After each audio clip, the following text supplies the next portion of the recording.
don't know what you're getting. Good evening, everybody. We'll bring this regular meeting to order for December the 16th, 2025. Be it resolved that the agenda for the December 16th, 2025 regular meeting of council be adopted and the delegation from Corinna Medwid be heard at 7:30 p.m. Moved by Councillor Bobick, seconded by Councillor McKenzie. All in favor? It's carried. We have Deputy Mayor Moriaux attending by video, as well as CFO Gnida, and Councillor Powell is away. Be it resolved that the minutes for the December the 2nd, 2025 regular meeting of council be approved. Moved by Councillor Bobick, seconded by Councillor Whyte, Councillor Duane Whyte. Any discussion, errors, or omissions? Thank you. All in favor? It's carried. Okay, as it was mentioned in the resolution, we'll move on and we will get back to 4.1 approximately 7:30. 6.1. Be it resolved, the presentation dated December the 11th, 2025 from the CAO regarding councillor orientation be received. Moved by Councillor Whyte, Councillor Duane Whyte, seconded by Councillor Bobick. Any discussion? Councillor Duane Whyte. It certainly was a well-written article at CAO, and I found it a lot that I suspect I would lapse relative to my own perspectives on those issues. And I think it's incumbent on all of us to, at time, to look back at our responsibilities as councillors and the job of the mayor, the job of the different departments within the system. So I thank you for sharing that with all of us. Any further discussion? All in favor? Opposed? It's carried. 6.2. Be it resolved that the building permits 5525 and 5625 with a total estimated value of $3,555 be received. Moved by Deputy Mayor Moriaux, seconded by Councillor McKenzie. Any discussion? All in favor? It's carried. 6.3. Be it resolved that the letter dated December the 15th, 2025 from Minister Simard, Municipal and Northern Relations Minister, regarding the grant approval for the GROW for the Swan Legion Park Revitalization Project be received. Moved by Councillor Duane Whyte, seconded by Councillor Bobick. Discussion? Councillor Whyte. I think that's wonderful, $250,000 coming to our community, and I suspect council members have been nudging Minister Smart. I see you bending his ear at the last AMM, so there's little things that we attend gives us some leeway with these guys because they know that what we're all about. And that's a wonderfully used place. It's used by the valley as a whole, and it'll only make things better. So congratulations to all the team that made that happen. Any further discussion? All in favor? It's carried. Moving on to 7.1. Be it resolved that the Chief Administrative Officer's report be received. Moved by Councillor McKenzie, seconded by Councillor Bobick. Any discussion? All in favor? Opposed? It's carried. 7.2. Be it resolved that the Director of Public Works report be received. Moved by Councillor Bobick, seconded by Councillor Duane Whyte. Discussion? Councillor McKenzie. Question to Director Harvey. Is it a big deal for a snowplow to, one of our plows to switch sides of the street partway down? Is that common or not? There's a few places where we do that. It takes a little more effort because it has to be peeled over. There is one that I recently talked to the foreman to see if we could do that, where there's a fence close to a property. But yeah, there's a few that we do that, like by the So post office. it's not, there's not a precedent set there. No, we don't want to have it done in a lot of places because it is a bit more effort to pull it all the way across, and just when the guys go out, we don't want to, have 50 different places where they have to remember to do specific things, but if it's just a few places, then it's not Thank you. too big. Councillor Bobick? Yeah, I just, probably tomorrow if I get time, I'll drop my line and go over some snow removal stuff too, so as the season begins. Also, just, on the airport there, I'm just wondering if there could be an explanation sent out to all the board members of the airport commission on what happened with, snow removal on the life flight there, just to kind of give them a perspective of what happened there and the explanation. Sure. So it comes down the chain of command the proper way. Thank you. Councillor Duane Whyte? Yeah, ditto to Councillor Bobick. So the thing that concerned me, that the pilot, like, I don't know how long it takes to de-ice it, 20 minutes, half an hour to take the snow. All of a sudden, this pilot is overtime and he can't fly. So first, we were assuming if it's an air ambulance, he's in serious trouble. What kind of a timeline do you have to give these pilots? But no, it took 15 minutes to de-ice the plane and 20 minutes, you're overtime. Well, it would have been his flights throughout the whole day, and then he had to take off by 3:30 to get back to Winnipeg before he timed out. Accept that, then send somebody else. I don't know if it's fair to ask administration a question about how much time a pilot flies. Deputy Mayor Moriaux? Yeah, we just need to remember that this was not a life flight. This was a non-emergent transport. So there's two different categories. Life flights are for the critical and emergent flights, and what we normally see coming in and out with perimeter is the non-emergent flights that take patients to appointments and whatnot. So there are Transport Canada rules that determine the length of duty hours that a pilot can fly, and we have no control over that. And from what I understand in the report, that usually the de-icing doesn't usually take that long, but there was some mechanical issue with his de-icer canister that wasn't warming up. So I think once people read the report and understand the industry, that they can see the issues that were addressed there. Okay, thank you. Any more discussion? Councillor Ainslie? I just had a question in the utilities section. You said that you were formalizing or developing a standard operating procedure for all aspects of the water system. So I assume that that's going to be based on your operator's manual and all the bits and bobs that go along with the preventative maintenance, and that'll be part of that as well? Yeah, so we have safe work procedures, like individual safe work procedures, and then we have the operating manual for the plant that we got when it was built, and then we have the training that the guys have received through the courses that they're required to take to keep up their classification. And from the water system assessment, there was a recommended item to formalize that in one document. So I'm just working on that, so we'll refer to the safe work procedure, the safe work procedure.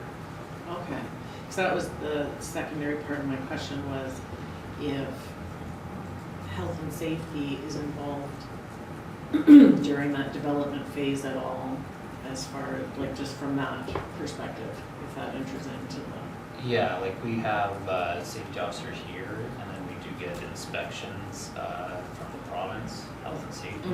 So they do at the shop, they do at the water treatment plant. But Ryan would be involved in the development, assessing the hazards and putting risk of, all of that. Yeah, and like in the safe work procedures that I'll be referencing, those were developed in concert with the safety officer. So one would have been Matt Lennick and one would have been Ken Kirkpatrick. We did the safe work procedure that went to the safety committee and Awesome. was signed off. So Awesome, it'll be references to those safe work procedures. thank you. Okay, anything further? All in favor? Opposed? It's carried. 7.3. Be it resolved that the Director of Recreation report be received.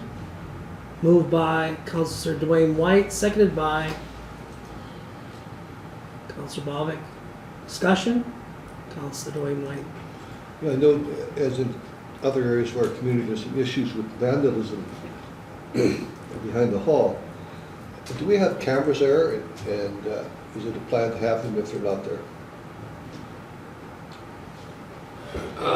We have to look at all that stuff. She was just flagging it in case council heard about it, that it's on our radar, that we're gonna be looking at all aspects to try to prevent. It's unfortunately, it's a trend that's happening elsewhere in town as well. It's just that our customers have noticed it at the rear entrance, so Thank that's you. what. Any further discussion? All in favor? It's carried. 7.4. Be it resolved that the November 2025 Swan River Handy Transit Van report be received. Moved by Councillor Whyte, Councillor Duane Whyte, seconded by Councillor McKenzie. Discussion? All in favor? It's carried. 7.5. Be it resolved that the report dated October the 14th, 2025 from the Director of Public Works regarding the zoning bylaw be received. Moved by Councillor Bobick, seconded by Deputy Mayor Moriaux. Any discussion?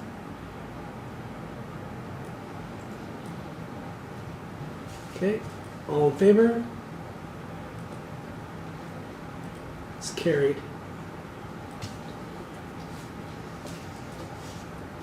Seven point six.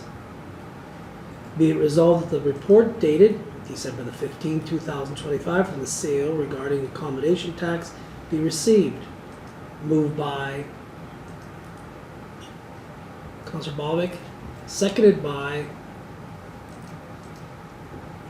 Councillor McKenzie. Discussion? All in favor? It's carried. 7.7. Be it resolved in log dated October the 8th, 2024 to December the 12th, 2025 from Glen to Short, Prairie Mountain Health regarding needle cleanup be received. Moved by Councillor Duane Whyte, seconded by Councillor Bobick. Any discussion? Councillor Bobick. There's a log for the cleanup. Is there any numbers on how many were handed out? No, there's not. And thank you. Councillor Ainslie. So how often is this report provided to us? I think it's almost like when we have our committee. Is it monthly? Go ahead. It's pretty much monthly. I'd have to go back and look at the council reports, but every time we get one, I haven't received it in the next council meeting. I'm thinking it's around monthly. Okay, yeah, I'm more curious than anything. And so, does this report have any direct effect on any of the programs in town? Like the giving out of the needles and that sort of thing? Like, is this data, do we do anything with it? I don't know how else to phrase that. Yeah, it's a good question. I can answer part of that. Because I sit on the Sharps Committee, which is with Prairie Mountain Health and a lot of the service, or the groups that provide this service to the community, including Manitoba Health, CMHA, which does not handle needles. I'm going to make sure I make that clear, that they told us that during that meeting, and a few other people. But they meet every month and a half to discuss what they're doing to, in the needle distribution and services they're offering to the individuals that need this type of service. I think this is more for information to tell us this is how many needles they're actually picking up in the community.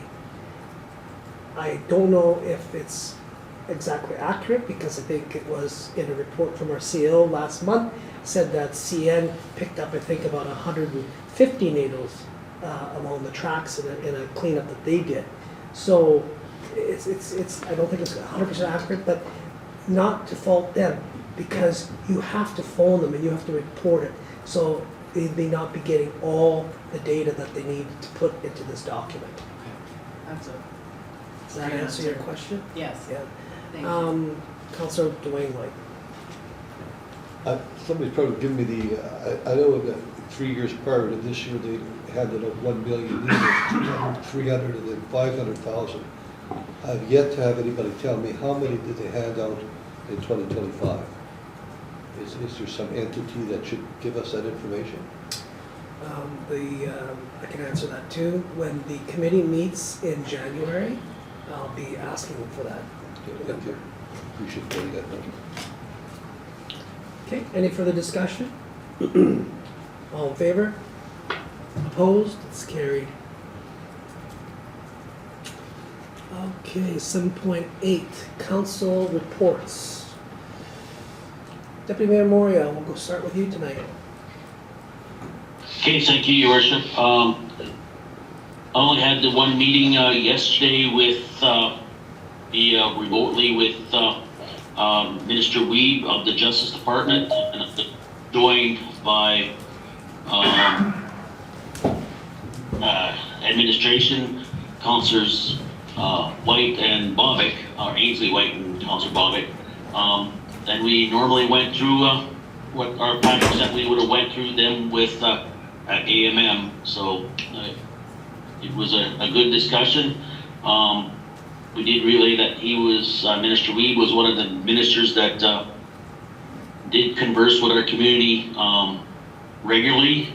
And we continue with the good workingship that we have with his Justice Department, with ADM Ferguson and the rest of the workers that he has there. So it was a short and sweet 15-20 minute meeting, but we hammered back our concerns about the GIS and our crime and our hub community issues and whatnot. So on that's all I have. Okay, thank you. Go ahead. I noticed that our guest is there if we want to do that now. Do we want to do that now? It's up to you. I just Yeah. wanted to comment on Deputy Mayor You have a Moore. question? I had a compliment to his discussion on the meeting. Just that I had asked the minister if we could have findings from the pilot that they did for, what was that group called? Community safety officers. Yes, the community safety officers, pros and cons, because he had said that they had done like beta testing, pilot projects. And so I did just ask if we could get that information, so at least we can learn from that. That's all I was gonna add. Okay, yeah, no, that's good. And you can add that to your report too, even though somebody does report on the same thing, you can add it to your report as well. Oh, okay, But if that sometimes, it might trigger you to remember, but that's okay. okay. So if it's okay with council, then we'll go back to the delegation at, where were we here? At 6.3? Oh, sorry. 4.1, I believe. Yeah, I'm not even backing up enough. 4.1. So if you want, you can let her into the meeting. And then, You're going to speak to her? yeah, I'll Okay. speak first.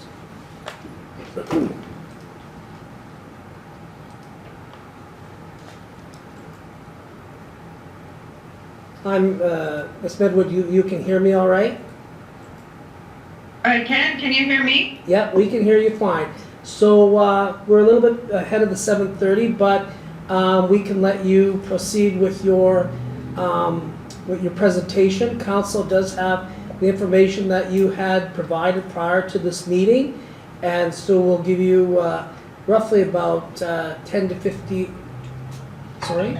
Moved and seconded, Oh, I have to have a mover and a seconder for that? please. Okay, just 1 second, we gotta get one technical process done first. So be it resolved Sure. that the information provided by Corinna Medwid dated December the 8th, 2025 be received, and be it further resolved that Corinna Medwid be invited to speak as a delegation. Moved by Councillor McKenzie, seconded by Councillor Duane Whyte. All in favor? It's carried. Okay, sorry about that. So we did have your information prior, so we will let you proceed with your presentation. Okay, so I'm looking to share my screen because I will have some visuals for you and you might as well follow along with my talking points. Is that just, I click on this share? I've never done this before. Either have I, so good luck. Press the share and let's see if it works. It should.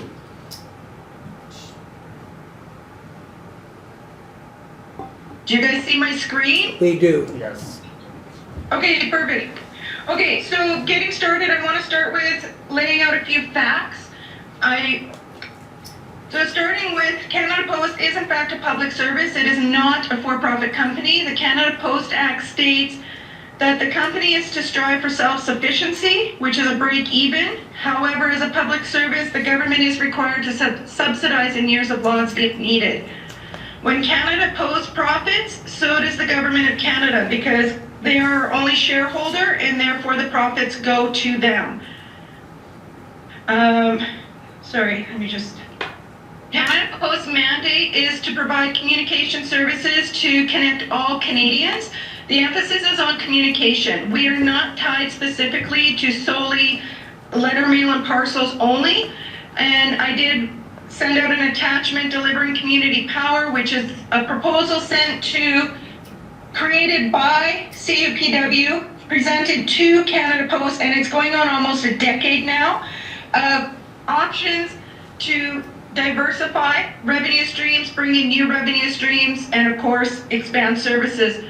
Canada Post mandate requires public consultations during reviews. I'm going to speak to that in a moment. Hidden within Bill C-15, which you guys might not be aware of, and Bill C-15 is the Budget Implementation Act. There are clauses to repeal sections of the Canada Post Corporation Act that currently subsidize libraries and CNIB. So the Auditor General is required to do a full review and audit of Canada Post books every 10 years. And I have a little visual to go while I talk about this. So you'll see here, the blue represents profit years, obviously, and here's losses. The Auditor General completed its last 10-year full review and audit in this fiscal year, where we turned a profit and they gave a green light. Since that has been done, at this time, the CFO of Canada Post was Doug Ettinger, and in 2019, I think it was early 2019, he was appointed to CEO. Since his leadership, Canada Post has been significant losses year after year. They did project a $1.03 billion loss for this year, which brings me to my first myth, which is mainstream media putting out there that we're losing $10 million per day. So if you divide 1.03 billion by 365 days, you're coming up with $2.8 million. So that's a significant difference in math. Another area where they are off on their math is during the CIRB inquiry, Canada Post claimed the stamp increase in 2025 would only yield an additional $80 million in revenue. And that $80 million was tied to, I think the stamp went up about 8 or 10 cents. It's tied to that 8 to 10 cents, not the full price of the stamp. However, to date, an additional $430 million in revenue has resulted from the stamp increase. They're also saying that it will cost approximately $1 billion to convert 4 million addresses to CMBs, that's your urban door-to-door service. However, that's not accounting for additional costs. So the $1 billion is it costs approximately $20,000 per CMB, which looks like one of these wonderful units. And that's not accounting for the fact that when you convert to a CMB, you now have to change the layout of the internal floor plan because all mail is currently set up to sort for a letter carrier. So now you need to change the equipment and the resources to be able to support for a mobilized vehicle. They're also going to need to purchase new vehicles to service those mobile routes because it's no longer done on foot. And they will need to, additional costs with regards to administration and route planning, things like that. So in total, you're probably looking at closer to $4 billion spent to end this particular door-to-door service in urban areas alone. Another myth is going to be we'll consult the public prior to post office closures, and I'll talk to that one a little more. So on September 25th, I'm not sure if you guys are aware, but Minister Lightbound announced cuts to service delivery standards, removed the moratorium. Sorry, I can put my talking points back up here. 1 second. So yeah, they're talking about service cuts to the delivery standards, remove the moratorium on rural and remote post offices, and the end of door-to-door delivery. The announcement also canceled the scheduled mandate review that was supposed to take place from October 25 to March of 26, and that was to actually consult Canadians from coast to coast to coast. That's been canceled. Canada Post was given 45 days to submit a proposal on implementing the announced cuts, and that proposal has been submitted and is awaiting the government's approval. So they have no intention of consulting the public prior to giving a green light to Canada Post to implement changes. So why this should be a concern for your municipality is service delivery standards are reduced to 2 to 3 days, which is what they're proposing. Rural communities will be hit the hardest. So right now we get daily delivery. What happens if our delivery converts to 2 days a week, so Tuesdays and Thursdays? If you're expecting a parcel on Thursday and it's winter, inclement weather, the mail doesn't necessarily make it through. So do you now get mail the next day or do you have to wait until Tuesday? And what happens if that's a time-sensitive mail delivery that you're expecting on Thursday? Medications, an important piece to fix your water treatment plant, anything like that, that's critical. Do you have to wait until the next regular service delivery date or do you get it the next day? Questions you're not going to have an opportunity to ask. Also, private couriers are still providing daily service. So how do you propose to compete against your competitors if you're in fact reducing your service levels and standards? So rural post office closures, I don't know if you all looked through the link I shared on the ones that are on the list, but it does amount to approximately 3,800 rural and remote post offices are at risk of closure. 257 are in Manitoba alone. Approximately 25 are in our local 722, which is the Dauphin Swan River area. Approximately 12 in the Swan Valley.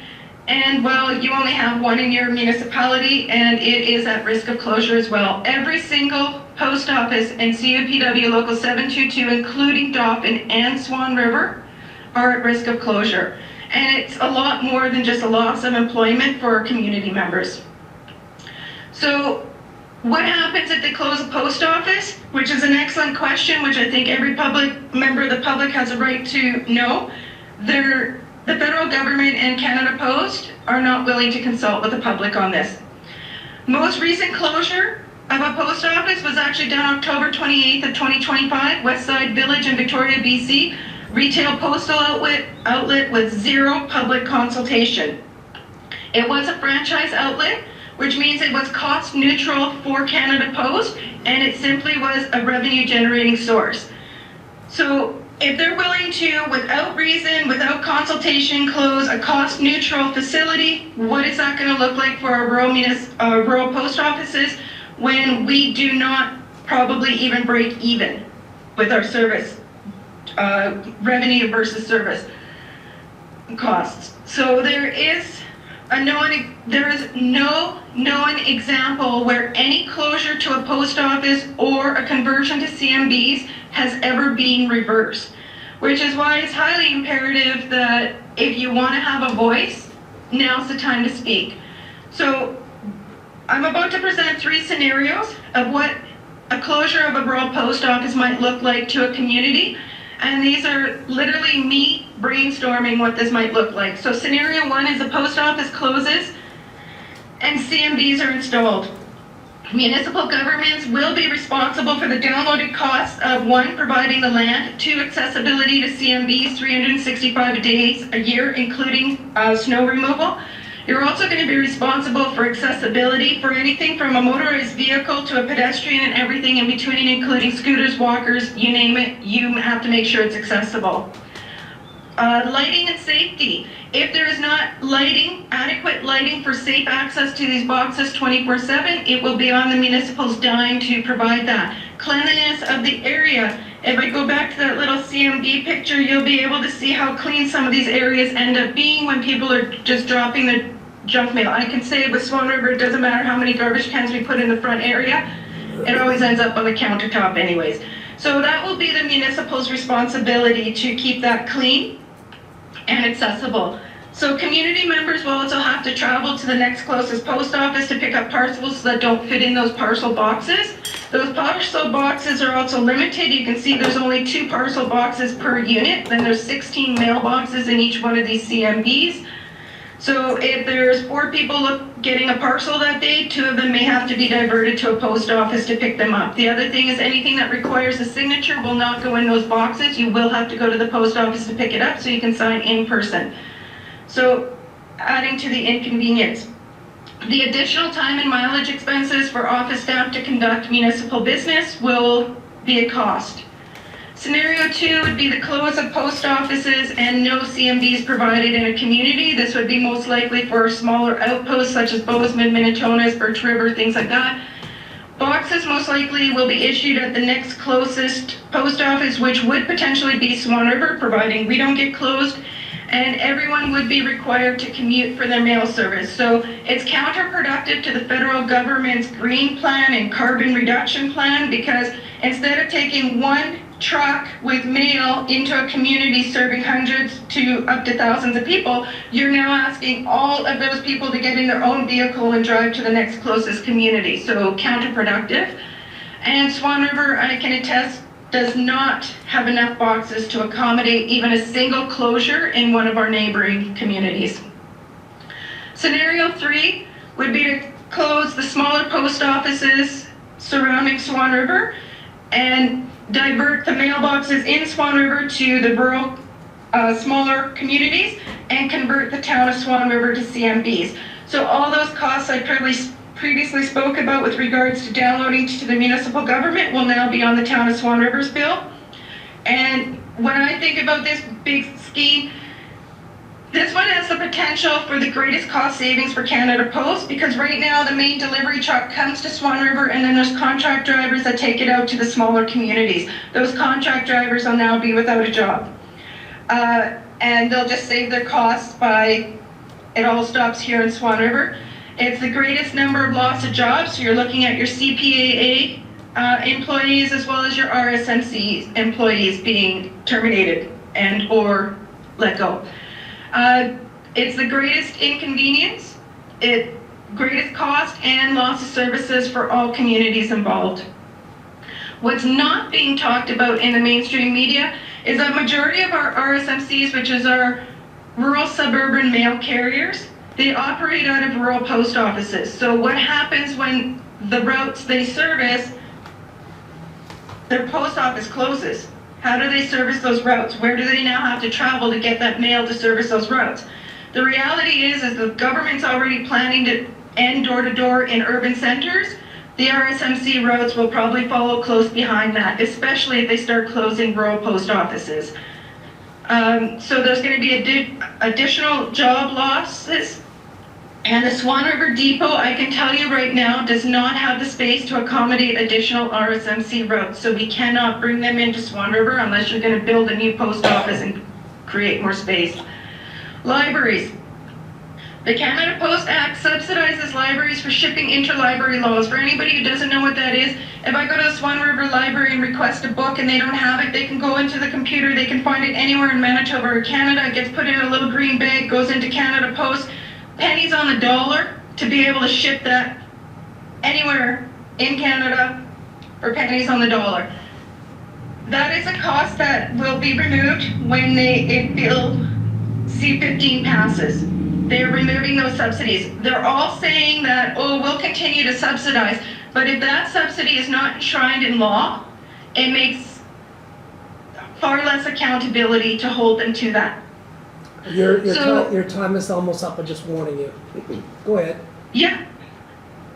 The additional costs required to facilitate similar level services will be downloaded to the municipalities, and if they're not able to afford that, then you're looking at cuts to services and or closure of libraries within communities, which is an additional loss that is not being talked about. We have citizens within the Swan River Valley who benefit from the CNIB subsidized, which is no mail cost at all, and a lot of their resources get mailed for free, and that would be a lost service as well to our community.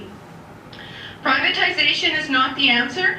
Currently, it is the volume generated in urban areas that offset the costs for rural and remote services, hence public service. Private couriers will only service where it is profitable. If urban centers are privatized, rural and remote will not be self-sustainable or affordable. It will require government funding, which is exactly what the government is saying they don't want to do right now, is fund Canada Post. Letter mail will be unaffordable. I'll give you here's a sample of a postage. Somebody literally during our most recent strike needed to mail out a one-page document with a signature. What would cost $1.44 through Canada Post would be $87 in Pure Later, $75 for FedEx.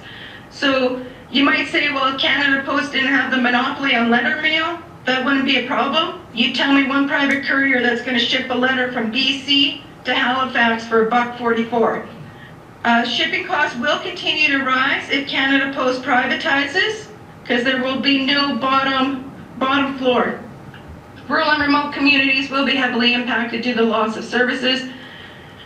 The new beginnings, so the proposal, just delivering community power. The union is looking to bring postal banking back. You guys may not know this, but up until 1968, Canada Post provided full banking services, including small loans. It was in 1968 that the big banks lobbied the government because they didn't want the competition, and the government stopped postal banking. Where are those big banks in our small communities now? They're no longer here. So this would bring back banking services to our rural and remote communities. Not only that, France offers this same service, and in their last fiscal year, they reported $3 billion in revenue solely from postal banking, no other services. It has the way to bring that self-sufficient and self-sustaining level back into Canada Post. Through those revenues, they would then like to see Canada Post expand and provide broadband, internet, and telecommunication services to our rural and remote communities. So it's not going to be a drain on the taxpayer's dollar, because it's going to come from the revenue generated from postal banking. So those are two things alone that would benefit our rural and remote communities, and something we're in dire need of, and would be beneficial for our continued sustainability and growth. There are a few other items: community hubs, elder check-ins, e-chargers, and I know everybody's on the fence about e-vehicles, but I know it's gone around the Swan River table, so I just want to speak to this. If every post office had an e-charger that was available for the public use, that would then stop the process of the town of Swan River trying to figure out how they're going to come up with the money to get the first one in the community for public use. So it would be beneficial. The other thing I want to tie to that one is in 2022, the Canada Post boasted heavily about investing $1 billion into e-vehicles to meet that whole green target of the Trudeau government. Over half of them sit parked because they fail to realize that our RSMCs live and work in communities that do not have the infrastructure to support an e-vehicle, such as an e-charger. So it was more than $1 billion wasted because they're all sitting parked. So you might ask what you can do. I provided a draft of a resolution. You're welcome to use it, modify it, write your own, but we are asking for support from municipal leaders to, one, pass a resolution to write to the Minister Lightbound, who is responsible for Canada Post, and request that they do not implement any cuts until a full public consultation has taken place. There is no example where post office has been closed and reopened. So if you lose your post office before you speak up, if they go through with those cuts before you have your voice heard, there is a slim to none, probably closer to none, chance of getting those services back into a community. Once they're gone, they're gone. So now is the time to speak up, to have your voice heard, and to protect our small communities and rural communities. If you guys are interested, I do have petitions that can be signed. I can email a copy if the town is willing to put one up to collect signatures with regards to stopping the cuts and the closures. But now is definitely the time to speak up, and that is what my ask is. Okay, thank you very much for your presentation. I'll give council about a couple minutes to ask any questions if there is any, and go from there. But yeah, so is there any questions from council? Councillor Bobick. Just wondering what other municipalities are you asking support from? I've already done a delegation with Mountain. I was just at a Minnetonka's Bozeman speaking to them prior to this meeting. And email and a request has been made to Swan Valley West. I have not heard back from them yet. And I will be in the near future branching out and trying to target some of our municipalities within the Dauphin region or area. I opted to start with the ones close to home. Okay, thank you. Okay. Anybody else? Councillor Duane Whyte. Thank you for sharing. So if Canada Post puts in charging devices, whatever those are, cars for vehicles, whatever, if they convert to banking systems within, has anybody determined how much that would cost? I don't recall there being numbers in that proposal from delivering community power. And I believe that's in part because until you actually get some playback from the government, it's kind of hard to talk about numbers. But you would be able to go through there, like other countries that are postal services that are continuing to be self-sufficient and sustainable and provide a public service. Those are the ones who are diversifying their revenue streams. So the ones that are choosing to look into providing cell services, internet services, postal banking, those are the ones that are still able to meet the needs of letter and parcel delivery throughout the country. The ones that are choosing to go the route of privatizing, which is the words of the federal government and the actions of the federal government do not line up, because they keep saying they're not looking to privatize, but every action they've engaged in, especially in the last 10 years, has been gearing up towards privatization. And that includes removing the libraries and the CNIB from the Canada Post Act. Thank you. All right. Well, thank you again, Ms. Medwid, for your presentation. And council has the opportunity to move on this, but we do thank you for your presentation tonight. Thank you. All right, so we shall proceed with the council reports. Where was I? Just finished with Councillor, or Deputy Mayor Moriaux. I think I was going to Councillor Bobick. Thank you, Mayor Jacobson. I also attended a meeting with Minister Weave. I thought it was a very good meeting, very short, but I mean, to the point and well done. Just was at a watershed convention last December 1st, 2nd, and 3rd in Brandon. Lots of talk on climate change. There was lots of fireplace chats, they call them. It's about producers expressing what watersheds have done for them, and some of the towns and villages also expressing. It was very informative. Attended a cow meeting on the 9th. And I just came from a hall meeting on MIT with the roundabout. Spoke with some gentlemen there. Also, we have an election January 15th for the watershed, which I will be attending. Thank you. Okay, thank you. Councillor McKenzie. Yes, thank you, Your Worship. I had a meeting with CEO Tewnion and Daniel, can I go by the first names? Director Broom That's and Lana, what is her official title? Director and Lana's Manager. manager, yes. Okay, and the facility manager, looking at the hot tub in the Recreation and Wellness Center. And it's a difficult issue. Consultants have looked at this and really have no solution to propose. I think, I don't know how you do it, but to find somebody that actually sort of knows what they're doing. The big issue with the hot tub is that the way it's constructed, accessibility to the piping in that for the jets are for the hot tub is very, very crowded, and they can't get in there to see exactly what needs to be done. So we'll have to probably explore some other options, maybe to deal with the hot tub.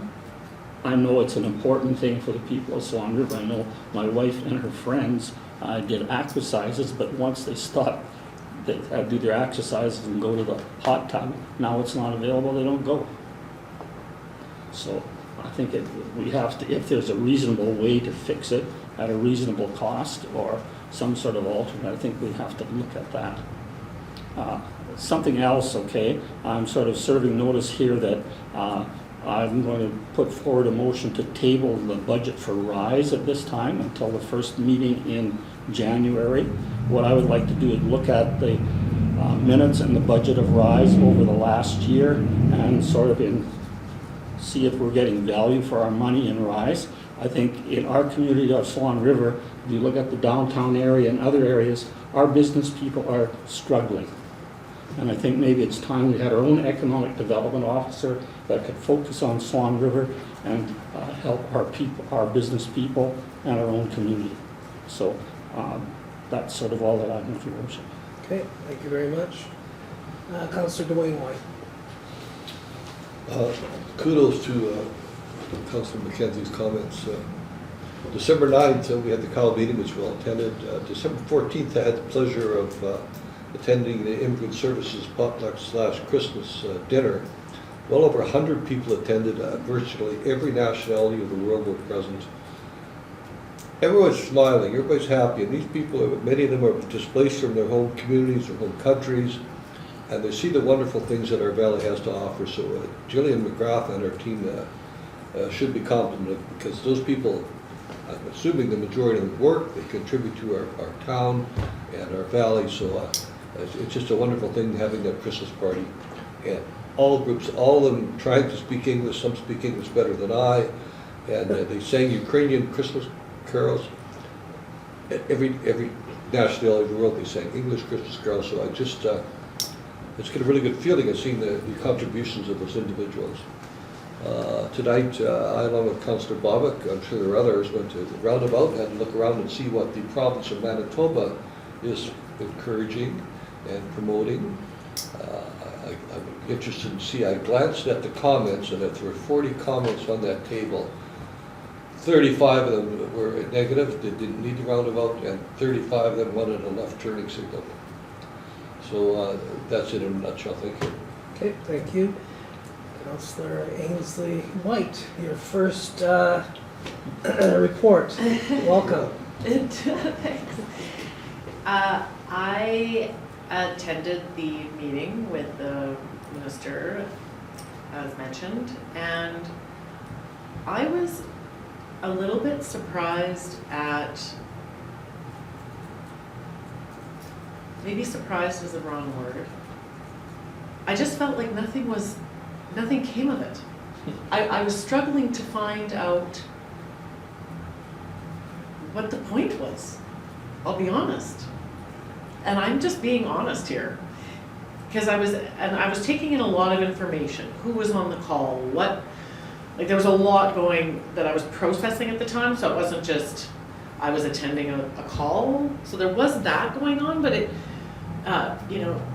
Deputy Moriaux would pose, a challenge or something that we were facing, especially with GIS, or ask a question, and it didn't seem like a response was actually given. And I'm not sure if that was my interpretation. I would be very interested in if Deputy Mayor Moriaux would have a comment to that, or or Councillor Bobick, of course. Maybe, I don't know. I guess I don't know if that's a report or what, but I was a little bit confused, and it just felt like we were looking for an answer, and I didn't feel one was given. So that's an observation, I suppose, more than anything, and I don't know when I'm supposed to, if there's a proper time for me to delve into that deeper. That's a comment. And another comment I had was, I agree with Councillor Duane Whyte in that there was a lot of negative comments at the roundabout discussion tonight. And okay, a couple things. I thought that the representatives there were extremely professional. There was a couple ratepayers that were getting a little bit excited, and they handled it, for lack of a better term, just so gracefully without disrespecting the ratepayer. That was obviously, so I just wanted to go on the record and say I really appreciated how they presented and represented. I thought that was very impressive, actually. And I also wondered if, which I was inquisitive and was asking, I asked the designers, engineer around the room, just trying to find out if when the options were proposed, I understood there was the option of a turn signal, maybe from each direction, but then that demanded too long a boulevard or median, or the roundabout. But I didn't hear that there was the option of, and it's not the official term, but it's like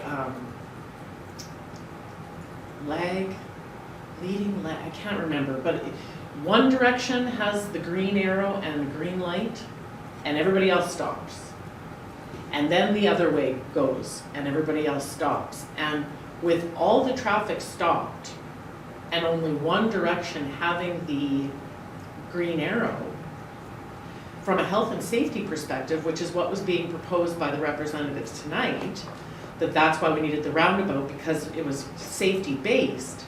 I couldn't understand how that method of controlling traffic, being only one direction at one time, wouldn't have been approved at the provincial level, which is what they were saying, that the province wouldn't accept that option. But I didn't see that option was presented. And so I'm not sure. I also asked at the meeting, like, because it seems like this is what we're doing. We were given we want your feedback, but it was more feedback as to the development phase, whether that be 1 year, 2 year, how quickly, whether it be in a pie shape or not. I thought that was two interesting things, but it was already, we're already going, and it seems like the feedback from the ratepayers is like brakes. And I understand that a lot of the post-it notes that were put on the comment board were specifically just speaking to, we want a turn signal. And from the provincial level and from the safety aspect, putting a turn signal in doesn't, or the advanced green or whatever you call it, that doesn't solve the problem, and I understand that, but I would entertain and would lobby the provincial government to wonder if they did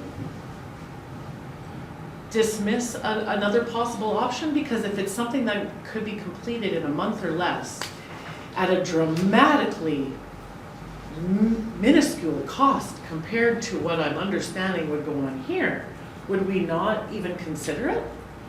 And would it not be at the provincial level for them to consider it? Just consider it is all I'm proposing, and that's not as an engineer by any means. Okay, so time is almost up, I would think, but anyways, I'm not going to hold that to you, your meetings, first few meetings, but first of all, your question on, or your comment on the discussion with Minister Weed. and feeling that he didn't get what you wanted out of the meeting or a response, welcome to politics. Okay. Yeah. That's the way it is. You know, we have to be prepared to present something. They want to hear it from us. Something we may present something that we have an option, or we say, hey, why don't you try this or whatever. But they're not going to say to us, I'm going to do that or we're going to do that. Right. You're not going to hear that unless it's something already in legislation. Say, yeah, of course we do that already. We'll be more than willing to do that.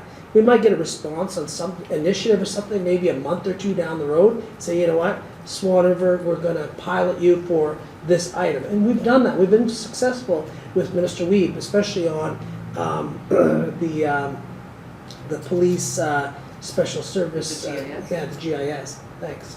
But that you will notice that when you meet with a minister, you will not get a full response from them. It doesn't matter if it's the deputies or if it's the ADMs or whoever it might be. This is pretty much a normal thing that you will see. That's fair. And it can be very frustrating. Thank you. So then, were you done about the roundabout though? Yeah. Okay, so then, I wonder if administration can provide the councillor on the timelines of what we want, kind of the steps of what we've seen, because if everybody remembers, like, this process has been a long process. We're not talking 6 years ago, we're talking like, I think almost 18 years ago, prior to me even being on council. And council was lobbying for something, and that was coming from the public saying this is not a safe intersection, we need to do something. And so MTI took some time, and finally they did the traffic studies and all that, said, you know, obviously they come out and said, we need to do something with this intersection. The council of the day was saying is that we, in our minds, were looking, going, all we want is a turning signal to allow somebody to turn to clean up that lane. And so that's really what we had been lobbying for. The initial discussion with the minister, that's some time ago, we've gone through maybe like 3 or 4 ministers since those first early discussions. And so when we were asking for that, they were saying that we can't do that. I don't know, and I spoke with the engineers there and the other consultants there. You have to have a conversation with them to have that explanation, because I can't explain why, but they just said the standards of what they have for this type of intersection does not allow it, how the traffic flows, how big the intersection is, whatever, I don't know, because this is not specific. They follow, a guideline, I guess it is, for all intersections, and they follow that, I'm assuming, to a T. Again, I'm not an engineer, but the thing is, that's what we wanted. And so then we had these presentations that were roundabouts. We've seen other ones that with, a turning lane with large, long meridians, and we didn't like those either. And we had actually, I think our CAO, I think our Director of Public Works, and some of the councillors went and talked to some of the business people in the area and said, what do you think about this? We've gone through this process, and this should not be really a surprise to the community people, because we've been talking about this for a very long time. And like I said, we've gone through so many different people in the department to what we wanted or what we wanted to see. I think that message was clear, but a lot of times we would get back saying, this is what you can have. And we really didn't like either one of the two. We were really saying, okay, well, we would endorse this and kind of hold our nose at the same time and see if we can still find some traction. Even actually in the early days, if everybody can remember that, who was around the table, we were even told that they wouldn't even do a public consultation. And so then I was thinking, that those first days, I'm thinking, you're not going to have a public consultation? How can we make this decision? We're not engineers, we're not professionals, we have no clue when it comes to traffic control and all that. So this is a tough decision, and you know what, they'll take back some of that information, I'm sure, back to their group, and they'll be talking with the ministry and see where they go from here. But I was going to have my own report about that, and maybe I'll speak about that first. And so I did go when I went on earlier, maybe an hour and a half, almost 2 hours. I spoke to individuals, they wanted to speak to me because they thought I was making the decision. And I said, well, no, these guys are gonna make the decision, you need to talk to them. But I heard the concerns about large vehicles being able to maneuver through a roundabout, semi B-trains and large tractors, moving through RTMs and all that kind of stuff. So the engineers are standing right there and they're answering all these questions for them. And then of course the environmental study was another one, because we know that the petroleum leak that came out of the old Eastview and what that's going to mean.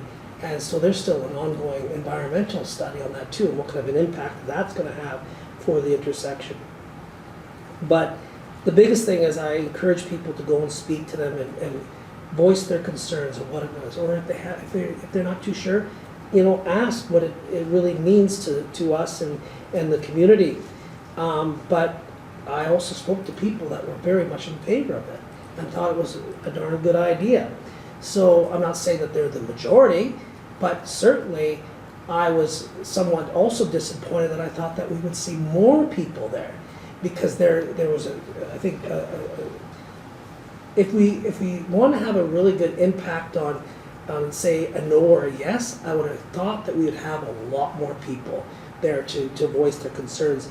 And really, if they had 150 answers, or maybe 100 out of a possible town of Swan River 4,000 people, and then whatever we have in the rural, that's a small amount of people that are making their concern forward. So that was a little bit of a concern, but anyway, at the end of the day, tomorrow the Deputy Minister does want to speak with me. I'm going to relay the message about the professionalism that you had mentioned and how they handle some of the public, but it's now in their hands. And when I spoke with the Deputy Minister last week, he told me, he said, you know what, we have not put this to tender. This is still a process that we are going through, and we will have an answer for the community sometime in the new year. He said, this is why we're having the public consultation. So anyway, I know that some of you have said that you believe that they've gone to tender already. He said no. I'll be asking that same question again to him, and we'll have an opportunity to voice any of our concerns from the minister. And I encourage each of you, like if you have some people that are saying that they don't like this idea, then you know what? Take their names, write their names down or whatever, and then we can compile that and provide that to the ministry as well. Because, it's numbers that actually make a difference. And if this is something the community doesn't want, then they need to come out and say that in a voice that is going to be heard, versus not saying anything at all. That's my take anyways. And maybe they'll come out and say, you know what, we're not going to do anything at all. I don't know. But there's been a lot of talk about saying, well, spend the money somewhere else or put it on Ditch Road. Well, Ditch Road is going to design study, we know, design stage in 2028. So that's, in the mix. They can't just start working on that tomorrow, because that's going to design. That will be done in 2030. But you know what? Depending on what this costs, let's say it's $3 million. I don't know what it's going to cost. So let's say it's $3 million. Well, that $3 million is just not going to be plunked anywhere. They're going to put that back in and spend it someplace. It's not like we're going to, save another $300 or $3 million off of our dreadful debt that we have with the province right now. But anyway, I think I spoke enough on that. But anyway, I did hear some that were in favor and some were opposed. So I guess we'll see where it goes from here. But if council has any other comments on that, they could tell me later, and I can relay that to the Deputy Minister. On my committee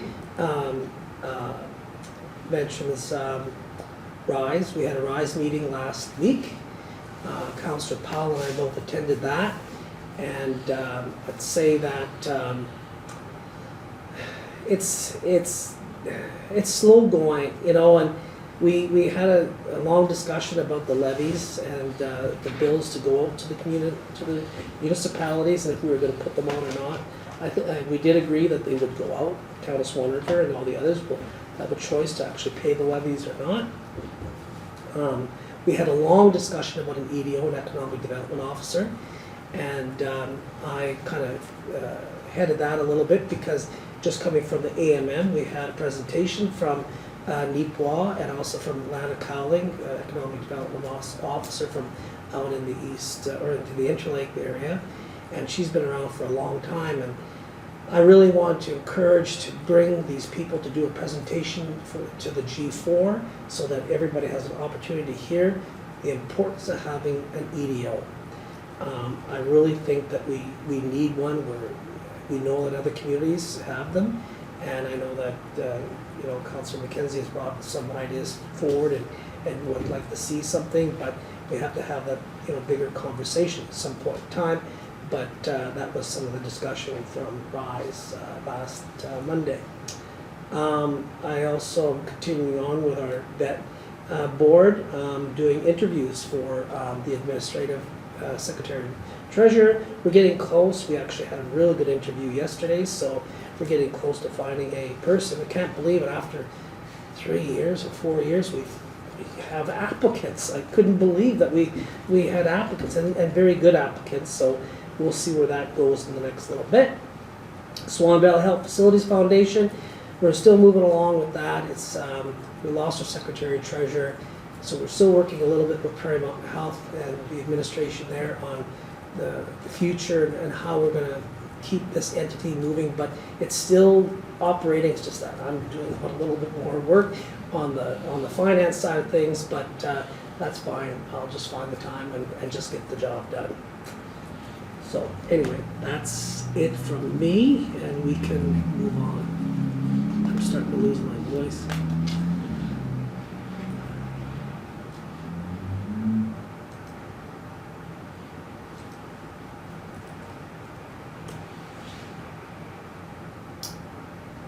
Okay, where are we here? So 8.1. Be it resolved that Darren Harvey, Director of Public Works, is appointed to act as the capacity of Chief Administrative Officer from Wednesday, December 17th, 2025 to Monday, December the 22nd, 2025 inclusive, and shall assume all responsibilities and authorities of the position during that period. Moved by Councillor Duane Whyte, seconded by Councillor Bobick. Any discussion? This is just to fill in the position when our CEO is on vacation or on leave. We have to have an acting in the position. Go ahead, Councillor Bobick. So with that, I totally agree with this, but at the same time, in the future, should this not be something that is made like automatically? Our CAO gets in an accident or something, then what happens? I think it still has to be by resolution, but go ahead. Yeah, pardon me, so just last meeting, we approved, I can't remember which policy, but basically what it is it just needs to kind of be whatever happens. It's just too much for a risk if we don't appoint somebody for more than 2 days, because, for example, I have 4 consecutive work days off, and sometimes I have days where I can hardly keep above water, and if we expected him to do his work as well as mine without having the requisite authorities for it, it makes it very difficult to get anything done. So it would still have to be by resolution, but normally what happens is the CAO or the respective supervisor would make the appointment without going through council, but because the CAO reports to council, policy says council has to make that appointment for somebody to have my duties. And I guess that's my thoughts on that. In the future, if something comes up, should this resolution not say that Mr. Harvey is take your place when you're not here, instead of just those dates? I think this, you mean without resolution?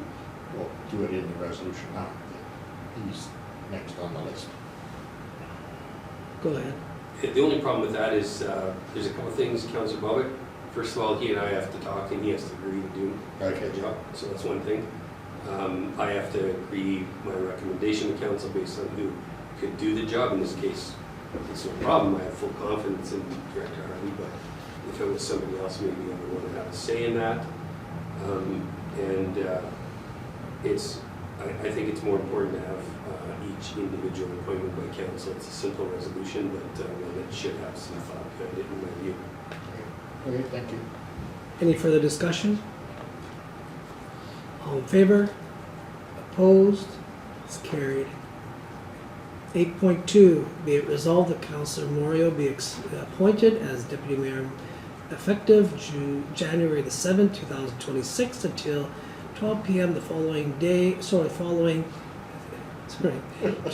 p.m. the day following October the 28th, 2026 general election. Moved by Councillor Whyte, Duane Whyte, seconded by Councillor Bobick. Any discussion? Why does this have to happen? We have to appoint one every year. Okay. I didn't know it wasn't just a carryover. Yeah, no, we appoint one every year. Just- Go ahead. Sorry, just a technical question, because I don't know if administration asked, but does Deputy Mayor Moriaux want to take on that responsibility? There's no choice. Too late. Ask the question quickly. You brought the question there, okay? I'll let my name stand if no one else wants it. Okay, looks like nobody else is jumping up for joy here, then I'll ask the question. All in favor? Opposed? It's carried. Congratulations, you'll continue on your duties. Be it resolved that the Swan Valley Planning District 2025 budget and associated minutes including the resolution to approve the budget be received. Moved by Councillor Bobick, seconded by Councillor McKenzie. Any discussion? Any discussion from the planning district representation? No, not that much. You'll just see that it's like, the budget was presented to the board in early spring, but, there was some complications, so it was in the late in the year when it got, approved at the November 9th, meeting. I would suspect at the end of the year, we might have a little bit of a surplus, since our host admin fee, was not, like, we weren't under contract with the watershed district this year for a good part of the year. So there should be some cost savings there, but, that is the budget, and it was approved by the board, that were present at the November 5th, meeting. Okay, thank you. Any further discussion? All in favor? Opposed? It's carried. 8.4. Whereas the Swan Valley Health Facilities Foundation Board is undergoing changes that are anticipated to present operational challenges. And whereas on December the 1st, 2025, Swan Valley Health Facilities Foundation passed a resolution to transfer all medical recruitment funds to the town of Swan River in trust for the Medical Recruitment Committee. And whereas the Swan Valley Health Facilities Foundation requires assistance from the town Swan River administration solely to open a trust account and facilitate the transfer of funds. Be it resolved that the Chief Financial Officer of the town of Swan River is authorized to establish the necessary trust account and facilitate the transfer of the medical recruitment funds as requested. Moved by Councillor Duane Whyte, seconded by Deputy Mayor Moriaux. Any discussion? Councillor Duane Whyte. Why did they just choose that group of monies? What about all the other money that's sitting in the foundation? Not the foundation. All the other monies are monies that stay within the foundation. So why did they want to move this one out? This is the medical recruitment I understand that. Why are they moving it from where it was? Well, if you remember, you don't know. Okay, so when the medical recruitment or doctor recruitment was established, whatever it was felt, I guess, that it was necessary to let the Swan Valley Health Facilities Foundation house or be the caretakers of the fund. The medical recruitment team committee was not really established or to what the point is of it today. So now, or in the past little while, if there's any money that has to be spent or requested from the committee, it would have to go to the board, have to be approved by your resolutions, and then we'd have our secretary treasurer have to create checks and write all the checks, and often that becomes an issue as far as getting them paid on time and everything else. Now that the medical recruitment team committee is established and they have a process and all that, now it was felt that they would be able to be caretakers of their own fund. Any further discussion? Okay, all in favor? It's carried. And it was felt that, this is some discussion with other members of council, that it was appropriate that the monies be sitting somewhere within a municipality and not sitting within a standalone account. It would be still sitting within a GL account within a municipality. Is that concept shared with the other municipalities who are putting into that fund? They have representation on the board, so each of them had an opportunity to speak to their members of council. Okay, so let's move on then to 8.5. Be it resolved that the Swan Valley Regional Initiative for a Strong Economy minutes from the meeting held May the 22nd, 2025 be received, including the resolution that instead of an audit, the municipal partners will be presented with a financial information package similar to the 2023 fiscal year, and the resolution to approve the 2025 budget totaling $50,000. Moved by, we have to move it first and then we can have discussion. Moved by Councillor Bobick, seconded by Councillor McKenzie. Any discussion? Your Worship, I'd like to move that this be tabled until the first meeting in January, Okay. to gather some more information. Is there a seconder I'll to second that. table? So there's a seconder. All in favor of having the motion tabled? It's carried. So this will be tabled to the next meeting? First meeting in January. First meeting in January. So that would be January the 13th, I believe. You're looking for a date? January 6th. Okay, January the 6th. Thank you. Thank you. Okay, moving on to 8.6. Whereas Manitoba Hydro is undertaking a streetlight standards replacement project and has requested input from the town. Be it resolved that Council supports Manitoba Hydro in replacing post top standards with galvanized poles at no cost to the town, and acknowledges that light posts may not all be uniform in appearance. Moved by Deputy Mayor Moriaux, seconded by Councillor Bobick. Any discussion? All in favor? It's carried. 8.7. Whereas the Swan Valley Planning District Board includes 2 members representing the town of Swan River, and whereas the planning district has undertaken extensive work in consultation in preparing the newest development plan culminating in the January 2025 financial draft. Be it resolved that the town of Swan River supports its 2 representatives on Swan Valley Planning District Board to vote in favor of adopting the development plan. Moved by Councillor Duane Whyte, seconded by Deputy Mayor Moriaux. Any discussion? All in favor? It's carried. 8.8. Be it resolved that the Asset Management Administration Policy and Schedule A Asset Management Strategy be approved. Moved by Councillor McKenzie, seconded by Councillor Bobick. Any discussion? All in favor? It's carried. 10.1.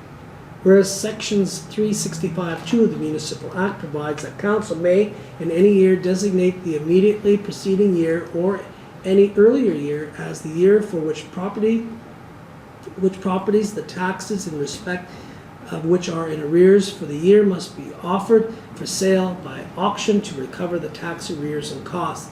Be Be it resolved that the designated year for which property in arrears be offered for sale by auction be 2025, meaning all properties with outstanding taxes from the year 2024 or prior. And be it resolved, further resolved, that in accordance with sections 363(1) of the Municipal Act, costs shall be actual costs incurred for each parcel listed for the 2026 tax sale plus an administration fee of $50 as set forth in Manitoba Regulation 5097. And be it further resolved that the 2026 tax sale be held Wednesday, September the 9th, 2026, at 2 p.m. in the Town of Swan River Committee Room, and that tax service be hired to manage the tax sale for the town during the fiscal year 2026. Moved by Councillor Bobick, seconded by Councillor McKenzie. Any discussion? All in favor?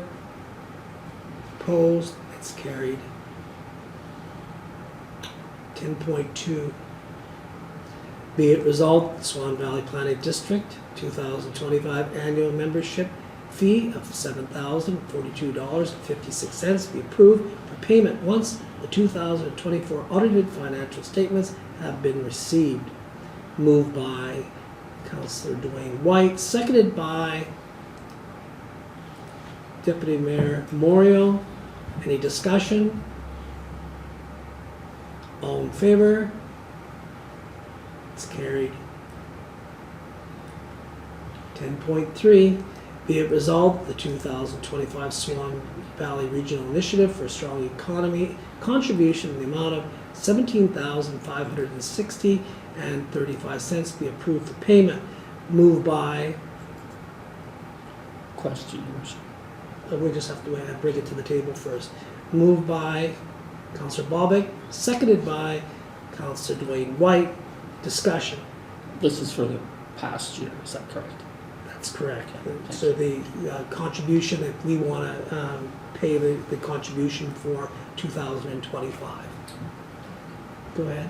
Would we not want to table that just like we did 8.5? I'm almost thinking, but I was Okay, waiting to see. I'll move that we table the invoice. Okay, so until we have a first mover meeting. to table this to the January 6th meeting. Yes. Okay, seconded by Councillor Whyte, Duane Whyte. Any discussion? All in favor? Opposed? It's carried. So that will be also then moved to January the 6th. 10.4.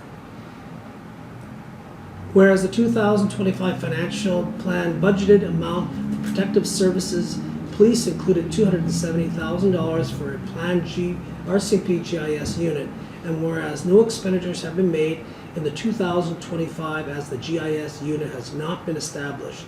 Be it resolved that the $270,000 be transferred from the general operating fund to the Crime Prevention Reserve Fund to be used in a future year for expenditures incurred by the RCMP GIS unit. Moved by Councillor Duane Whyte, seconded by Councillor Bobick. Any discussion? Go ahead. So this money has already been set aside and we're just saying it can stay set aside? Or are we Pretty much. moving it somewhere else? And it's going to be sitting in a reserve fund that we can use. So when GIS is established, then we can pull it out instead of leaving it in the budget, which it could end up going into nominal surplus. We can actually keep it and then use it so we're not taxing people again. Awesome. Did I explain that okay? Yeah, can I put Go ahead. a layman's Yeah. perspective on it, because our CFO explained it to me too. So council's already approved expenditures for the whole year, and we're coming at the end of the year. Anything we have left over, he's right on top of things to get resolved by council, so we put that aside. So as the mayor said, we don't have to tax people for it, because it can come out of reserves, because we already planned on spending it and we haven't spent it, Right. which is a good thing. Yeah. Yeah. Okay. Okay. All in favor? Opposed? It's carried. 10.5. Whereas the 2025 financial plan for the utility operating fund included $40,170 transfer to the utility reserve, be it resolved that the lesser of $40,170 or the utility operating fund net operating surplus for the 2025 fiscal year be transferred from the utility operating fund to the water and sewer reserve fund once the 2025 fiscal year end has been completed. Moved by Councillor McKenzie, seconded by Councillor Bobick. Discussion? All in favor? Opposed? It's carried. 10.6. Whereas the 2025 capital budget included $6,000 for the 4th Street South Public Reserve to be borne by general fund, and whereas no monies were expended in the 2025 for the 4th Street South Public Reserve project, be it resolved that $6,000 be transferred from the general operating fund to the tax stabilization fund in the 2025 fiscal year so that the tax stabilization reserve can be used to fund the 4th Street South Public Reserve project in the 2026 fiscal year. Moved by Councillor Whyte, Duane Whyte, seconded by Deputy Mayor Moriaux. Discussion? All in favor? It's carried.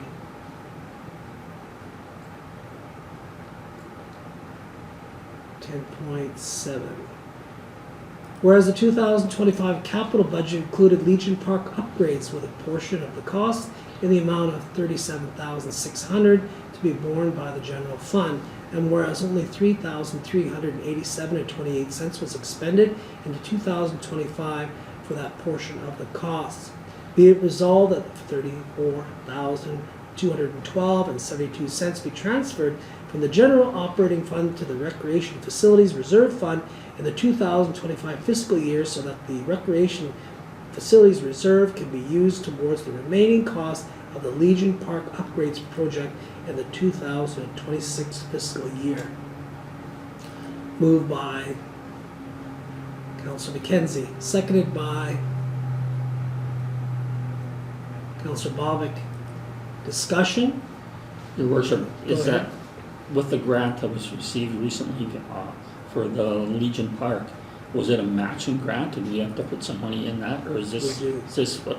Yes, we do. And this will help, obviously. Yeah. Did you have a question? Yeah, I was just gonna say the matching is coming from the CCBF fund, the formerly gas tax fund. Okay. Okay. Any further discussion? All in favor? It's carried. 10.8.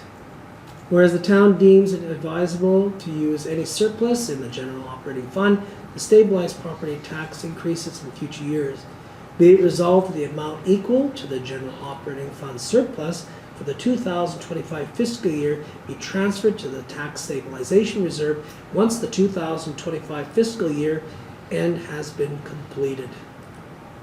Moved by Councillor Duane Whyte, seconded by Deputy Mayor Moriaux. Any discussion? All in favor? It's carried. 10.9. Whereas sections 163 of the Municipal Act provides that a council may adopt an interim operating budget to have effect only until the council adopts the operating budget for the fiscal year.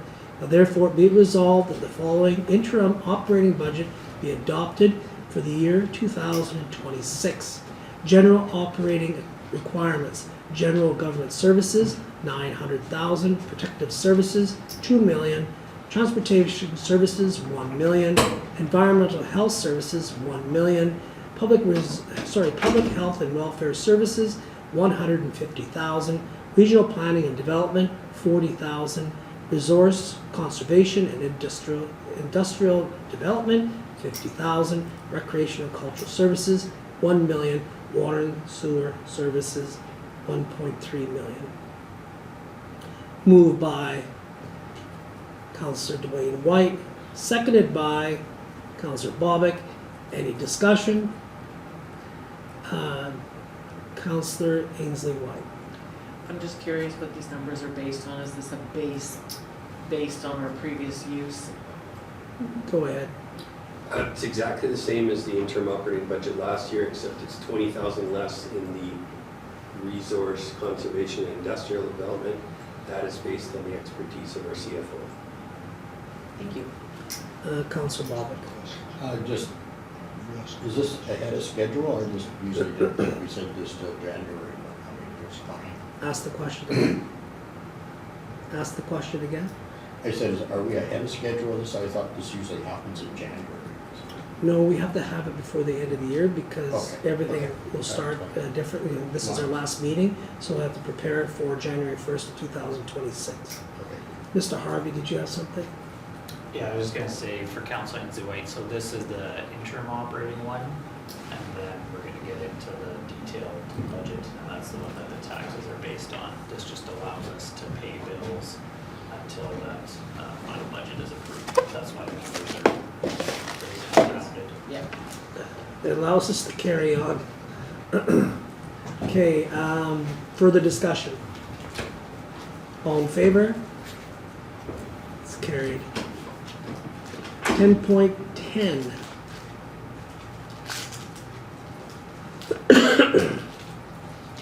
Be it resolved that the following accounts be received.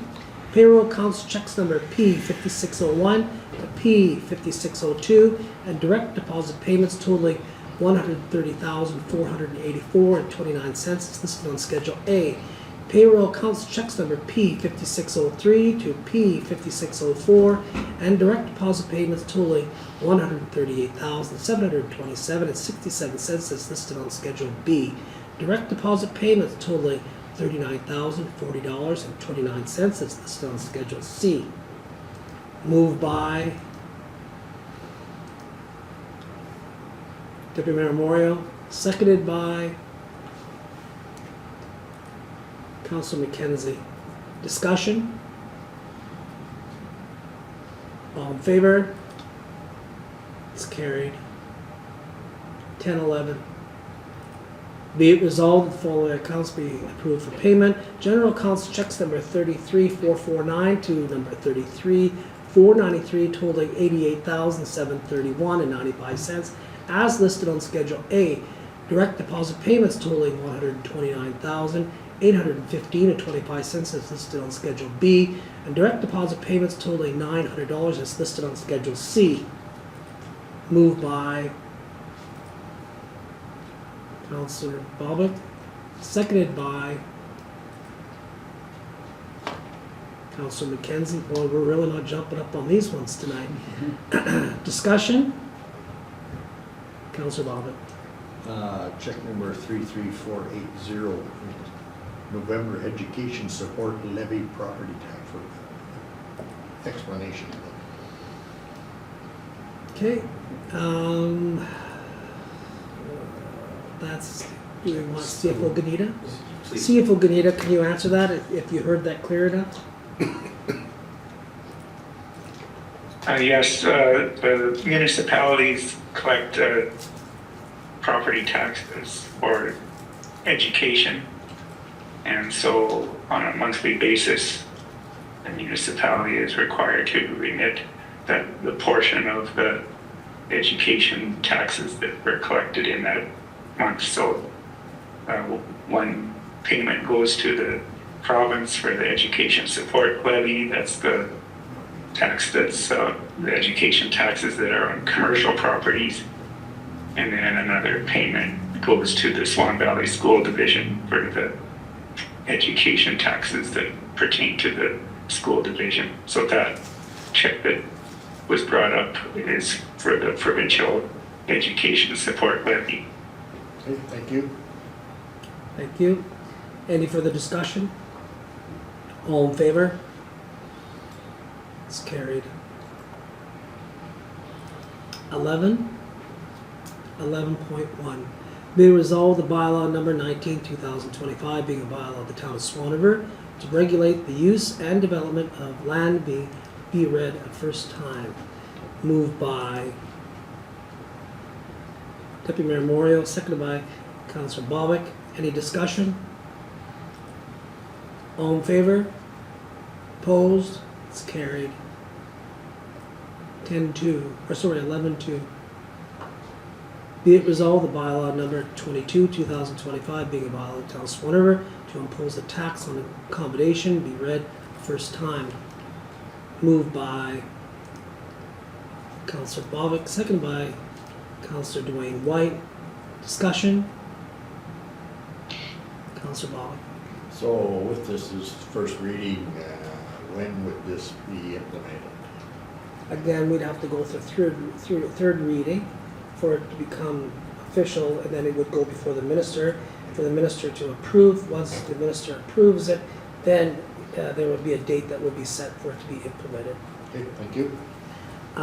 Deputy Mayor Moriaux. Yes, thank you, Your Worship. It's also noting that while we're redoing the bylaw, or the tax bylaw, which removes the short-term rentals, as stated when we met with the minister, Minister Smart, the province has not yet made a decision on how they're going to handle or how to tax the short-term rentals. And it was suggested to us that if we wanted to proceed with our accommodation tax bylaw, that we rewrite it and remove short-term rentals for the time being. And then once the short-term rental decision is made by the province, we can either make another amendment to include them, which is our intention, or depending on the language, when the province does make a decision, that it may just automatically follow in there. So just for ratepayers and community's knowledge is that we are not reversing our decision on including short-term rentals in the accommodation tax bylaw, but in order for this bylaw to proceed, in the meantime, it is being temporarily taken out, and then once the province makes its decision, they will be added back into the bylaw. Okay, thank you. Any further discussion? All in favor? Opposed? It's carried. All right, moving on, we'll go to members' privilege, and I will start with Councillor Ainslie Whyte. So this is a time when you could talk about sports teams or congratulate people, just something that's maybe not even, to do with any of your committees, but you want to promote or thank or whatever you want, or have your own message you want to say to constituents. Interesting. You know what, I'll come back to you and you can hear what everybody else does, Okay, okay? thank you. So, one to not necessarily go by, but Councillor Duane Whyte. I was, Only kidding. thank you, Your Worship. I was very pleased on December 5 to attend the Legion annual Christmas banquet. And it was a full house, a wonderful dinner, and I just think all the volunteer work that so many people who belong to the Legion do for our community and what the Legions in the past have done. That's why we're sitting in a warm building, living the life we do because the Legionnaires who gave their lives, and the group that does it now. So I want to thank the Legion again so much for the dinner and for the work they do. On the 8th, I attended the Swan Valley Sportfish dinner, post-dinner meeting, pre-dinner plan, and the dinner's going on again. I think it's going on 28, 30 years, whatever. And that's coming up in the spring as usual. And if you want to join the group, we don't do much fundraising, don't do any. We work a week when the dinner comes along. So Sportfish is looking for volunteers, want to help, contact myself. Then on the 10th, I went to the annual band concert at the regional school. And again, we don't do enough as a community to promote the arts. And there's a whole different dimension, a group of men and women and children who are involved in the arts. The music was fantastic. I know nothing about music. It just sounded really good. It was excellent. The sound was good. And then the choir, the local community choir, also performed this thing, the 3 or 4 pieces, which were beautiful. So it's a dimension that our community has that we don't share enough. We do. I'm a sports guy. All of us are to some degree. Sports gets all the information. Economic development does. So I think the arts is something perhaps in the next year, we'll look at maybe spending more time within that world. So just pretty happy with all the wonderful positive things, and I keep thinking what a great town to live in. Thank you. Thank you. Deputy Mayor Moriaux. I guess not too much for me, but since this is our last gathering for the year and we break for the holidays, I just want to wish everybody a Merry Christmas and a Happy New Year. And we'll get back at her in the new year. Thank you. Councillor Bobick. Thank you, Your Worship. Just attending the roundabout meeting there, there's some really good designs and stuff like that. I was very impressed. My personal opinion, I'm still not in favor of it. Driving truck all my life and going around, it's not so much what you do as what other people do that you have to be careful about. I think it brings a whole new scenario into that intersection. But again, my personal opinion is I'm not in favor of it. Anyway, again, Merry Christmas to everybody. I'm the same with Deputy Mayor Moriaux, so safe and happy Christmas to everybody. Just on a note, there's been a conversation with some people that are involved with Thunder Hill that we're gonna be looking into taking some of our newest community members to the hill sometime in this year to just introduce them to skiing. So, I mean, that's something that's still in the works, so. Also, I would be trying to get a little bit of a budget proposed through Director Harvey there and myself. I think it's important that we get videos made of all our facilities in the town of Swan River. It's really impressive when you go see them all in person, like the water treatment plant, the wells.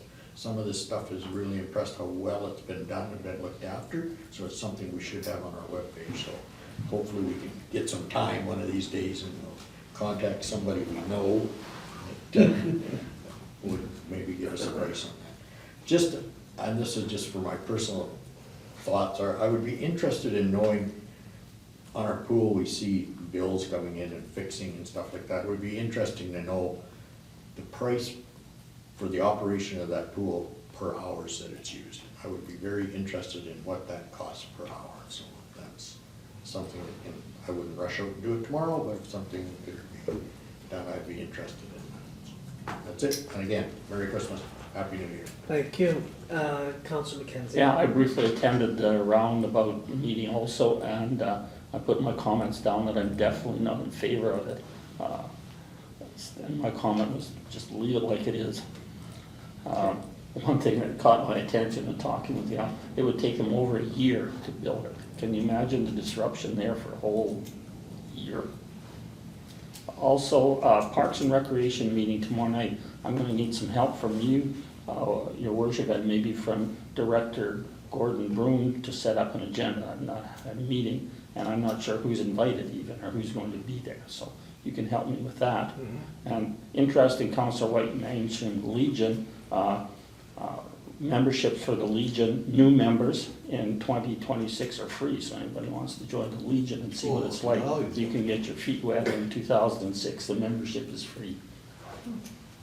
And Merry Christmas to everybody and all the best in the holiday season. Awesome, thank you. Now, Councillor Ainslie Whyte. I guess I would like to add then that thank you to everybody for the gracious onboarding and extra time. I know I'm trying to be very conscious to ask pointed questions and not drag the meeting out because I don't want to be that person. And I appreciate the extra words and just help learning the ropes, I guess. I really appreciated CAO Tewnion. I had asked how voters are put on the voters list and I had some questions around that, and I really appreciated that he just took my concern. Let's see if Uriah can get some information for you, and I just really appreciated, made me feel part of the team, I guess, for lack of a better, yeah. So that was really nice, and although I don't have too much to add today, I'm looking forward to next year. I'm gonna do some reading over the holidays and tune myself up a little bit and hopefully be a little more action oriented, I suppose, in January. So thank you very much. Thank you. It all takes time. It really does. Director Harvey. Yeah, I just want to say thank you to the Public Works crew that have been putting in extra hours with the snow clearing. And we had guys that were at the airport late last night after working a full day. There was a plane coming in, so they're out there getting the urea down so that plane could come in. So thank you to those guys for that. And then I also attended the Good Grief Charlie Brown. Is that what you were talking about? Pardon me? The Good Grief Charlie Brown concert? No, I didn't go to the Good Charlie Brown. Okay. missed one. Well, I went to that one with the Winnipeg Jazz Orchestra, and it also had the high school jazz band, and it was, they opened for them. It was really well done. I think the music teacher at the high school does a really good job. You can tell how passionate he is there. And a few of the high school jazz members were missing, so they had members of the Winnipeg Jazz Orchestra filling in and playing with them, and that was really cool to watch. I wanted to go to that one, but I couldn't. Anything further? That's it for me. Okay, thank you. CFO Gnida. I'm hoping that more information will be forthcoming on medical recruitment funds being held in trust by the town, because the resolution just says open an account and transfer the money in, so. And I'm sure that you'll be hearing more from the medical recruitment team or committee once they have their meeting. Anything further? Not, okay. CFO or CAO Tewnion, please. Thank you, Worship. First of all, Councillor Whyte, thank you for the compliment, but you can expect that sort of support and service from our entire team, because we are here to make you look good. Councillor Bobick, I just wanted to ask you, I shared the update on the miscommunication about the airport with Yes. all of you in council. Yes. Did you want to forward that to your airport Yeah. commission board, or do you want more from me? No, that would be sufficient. Yeah, no, that's Do fine. you want me to take care of that, or you gonna? You probably have all their contacts. I don't think I do. Okay. Sure, good question. Yeah. And the other thing is thank you for council support and supporting me having Darren appointed so I can have some unfettered time off this week with my elderly mom who is visiting from BC, so I appreciate that. And that's it. Okay, so for myself, I didn't miss anybody. Some of the stuff that I didn't get a chance to talk in my first part, because I'm sure I was running out of time. So I had a meeting with the Sharps Committee yesterday, December the 15th. Again, they talk about, what they're working on in the community, different initiatives and so forth, and how they can, well, one of the things they talked about was the Sharps retrieval, and they're now working on a new telephone system for people to phone for pickup of needles if they need somebody to pick up. I don't know how much this is used, and I think they're going to try to promote that a little bit more, but we still have issue with needles that are being littered into the community. And now that it's winter, they were talking about how less that we see, but we got to consider also that there's snow. And so we'll see, but this is still kind of an ongoing thing. They talked about a new sharp bin that's going to be located. There's already one at the eggs site, but they're going to install another one unless it's already even done already.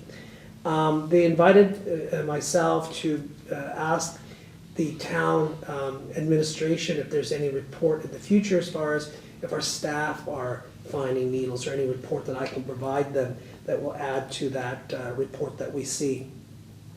They talked about some other disposal sites and all that, but again, that's kind of an ongoing thing. Albert Chartrand Friendship Center has purchased some bins. They are going to distribute around town, yeah, that was kind of more or less it. Mr. Wigley has indicated that he has now left Swan River, and he is now working out of the Winnipeg and Portage area, but he will still remain working for the Swan Valley region, or I guess this region, which is part of the area that goes up to the paw. They talked about safe disposal kits, and they were asking if the town of Swan River would like to have these kits available at our office. I spoke with the CEO yesterday, so that's something that I guess they will decide, or maybe talk to us in a COW meeting at some time in the future. There had been some discussion about a couple. I think that hopefully I get this right, Manan and Meshiva Patel, that have been working at the Swan Valley Health, at the Swan Valley Health Center, and their work permit is coming to expire on January the 5th, and they've been trying to get that extended. It's such a process that, to get this done, and we've had so many different people involved, and we did send letters of support. I think the medical recruitment team or medical services committee had sent some letters of support, and I did the same thing, as all of you know, or us of council had sent. But I also reached out to the Premier last night and asked if the Premier can get involved with the office, with the Minister of Immigration. So we'll see, but we're going to still keep poking along with that, because we don't want to risk our ER and services that we have in our ER in the Swan Valley.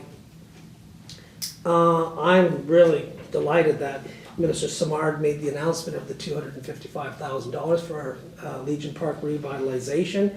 We've been talking about this for a long time, and it's long overdue. If you take the time to walk in the park, you know how it's starting to show its age. But we've got to remember, the Rotarians were the ones that came up with the idea for active living and the pathways, and back, I think it was 1995.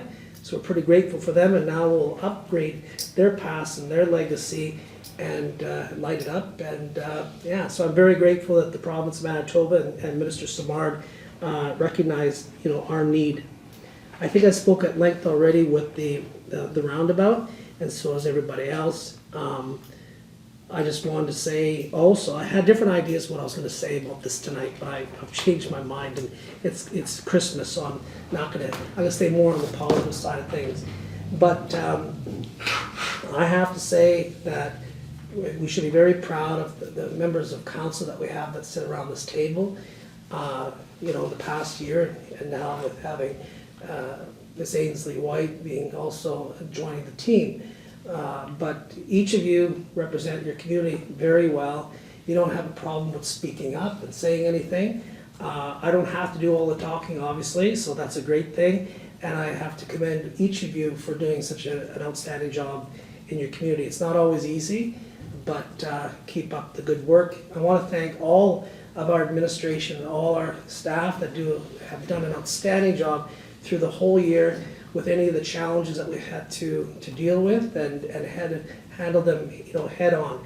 So our community is great. We have a strong community. We have a good organizational structure, and we do the best what we can in what we have to do the work that we can do. So we'll keep on working as hard as we can, and I also want to thank our CEO. It's been his diving right into this job and doing such an outstanding job, or doing a good job on learning what a CEO's role in a community is, and I think he's done a great job, and it's really great to be working alongside a strong person in that role, because it's very, very important, as we all are aware. So lastly, I want to say on behalf of council and myself to our administration and all our staff and all the ratepayers of Swan River, very Merry Christmas and a Happy New Year, and we'll move forward from there. Thank you. Well done. Thank you. Thank you. And with that, we shall move on to 14. Be it resolved to pursuant to sections 152(3) of the Municipal Act, council go to committee and close the meeting to the public to discuss two items. We have some legal matters and some committee items to discuss. Moved by Councillor Bobick, seconded by Councillor Duane Whyte. All in favor? It's carried. We're in camera. So there are no items arising out of camera. Be it resolved that this regular meeting of council now be adjourned at 9:18 p.m. Moved by Councillor Bobick, seconded by Councillor Duane Whyte. All in favor? It's carried. We're adjourned.